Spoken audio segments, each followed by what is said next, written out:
this group's had some pretty special wins over the last few years. That must rank up there pretty high. That's it. Yeah, just about everyone who's walking off trying to work out where it sits. I reckon that's right at the top. Yeah, Edgbaston was pretty special, and I reckon that's pretty much on par. That was amazing. Yes. Pat, just following up on that, in terms of how this test match has panned out, 5 days, record crowd in the atmosphere, how it all happened, if you could somehow, what it was like today. Yeah, I think it's just probably, when you take all that into account, it's probably the best test match I've been involved in terms of, 80-odd thousand on the first 3 days. Don't know what the crowd was today, but it was huge. Felt like it swinged a lot as well. Never felt like it was, we were so far ahead of the game that it was, a win looked certain.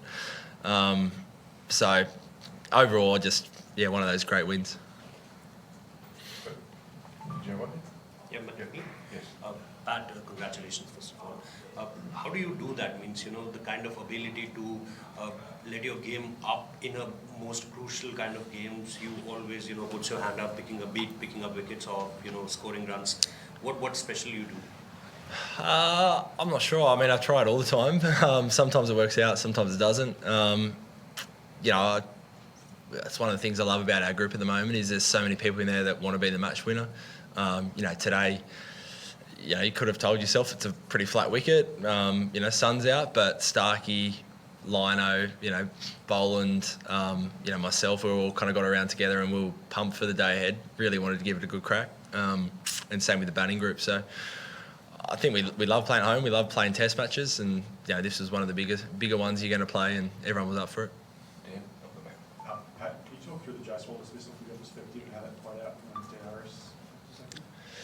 Yeah, it was a nice off cutter. Do you want me to go that deep, or do you want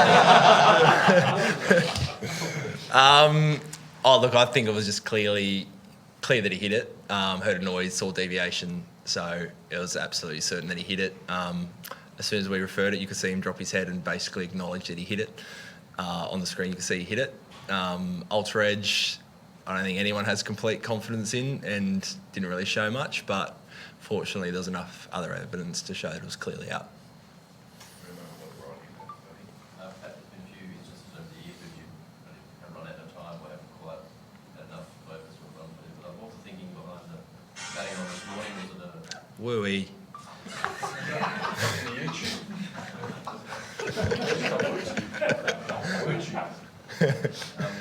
Was it a total run thing, or were you concerned that they might have enough time to actually chase them down? How did you work back? Yeah, a bit of all that, to be honest. I thought the wicket was pretty good. You saw our tail bat reasonably comfortably on it. So I felt like we needed at least 300 odd. It wasn't playing too much tricks. You saw today, didn't really spin heaps, didn't play too many tricks. So, I thought there was still enough time. We got 90 odd overs. That gives us, gave us 12 overs or 11 overs with the new ball, potentially second new ball today.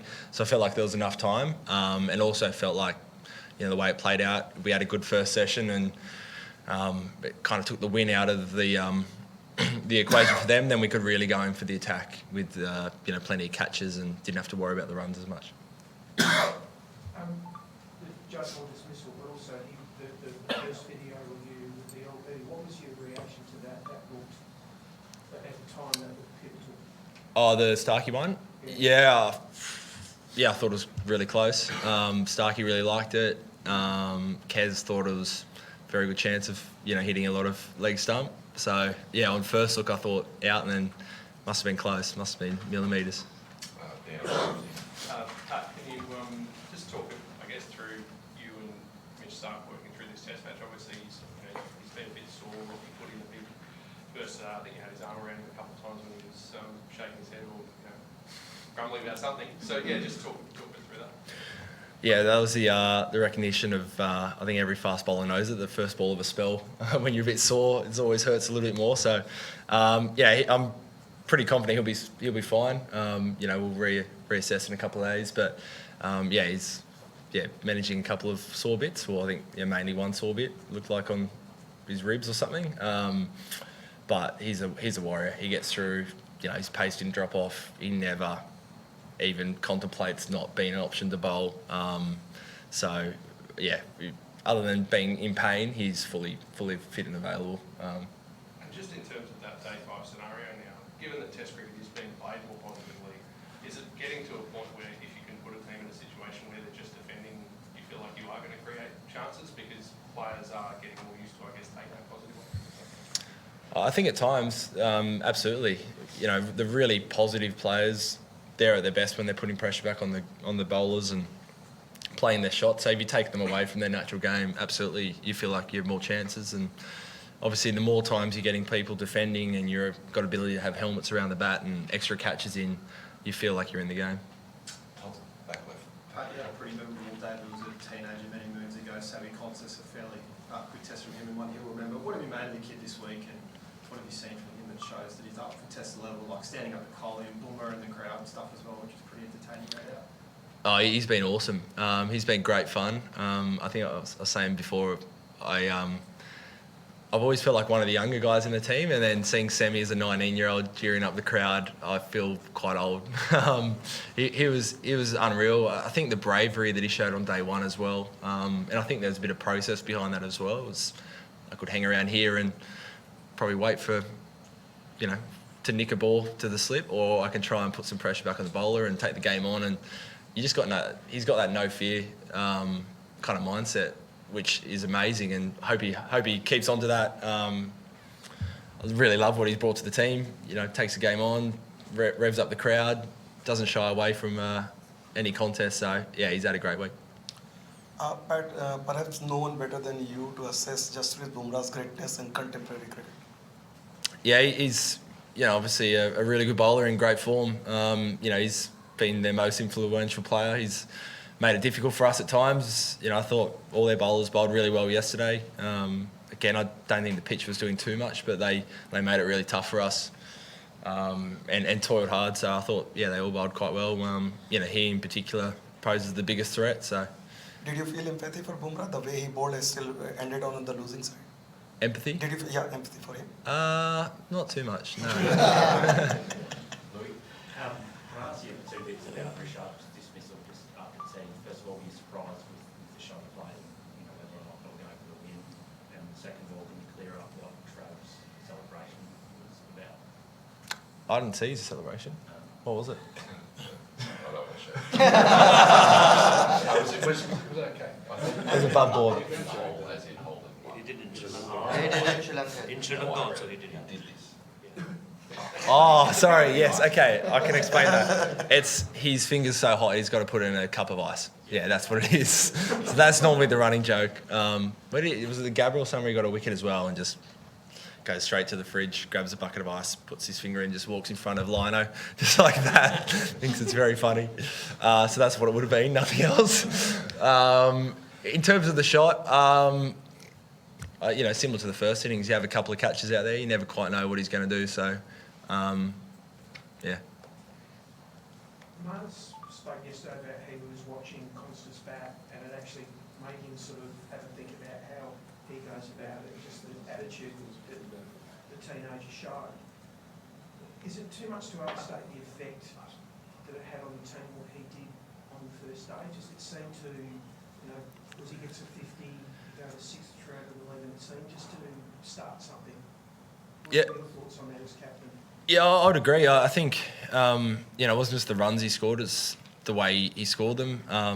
Uzi looked really fluent down the other end as well. They were rotating the strike, which doesn't always happen. You can get stuck down an end.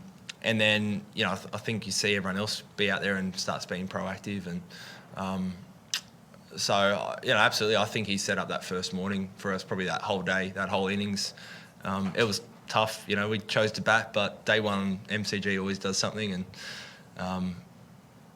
kind of taking on their main guys. I think, as you said, everyone walked out there with a bit more intent, which is what we kind of asked of all the guys leading to this Test match.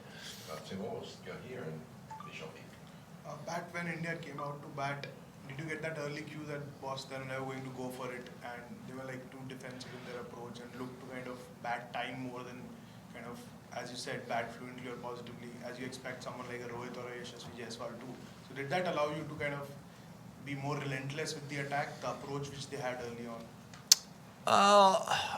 To be honest, I reckon that first session today was close to perfection from a bowling point of view. I thought we were, excellent. All the guys didn't really give any bad balls away, so I don't know what their plan was going to be, but honestly, I don't think we really gave them a chance to fire back at us too much. So, yeah.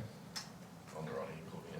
So how do you balance, Pat, I suppose, the adulation, or that being one of the great test matches that you've played in, to then knowing that the job's not done, you have got to turn around really quickly. What do you do tonight and the next couple of days to maintain that focus, I suppose? Yeah, I mean, it's a short turnaround, so I think we'll definitely savour this one.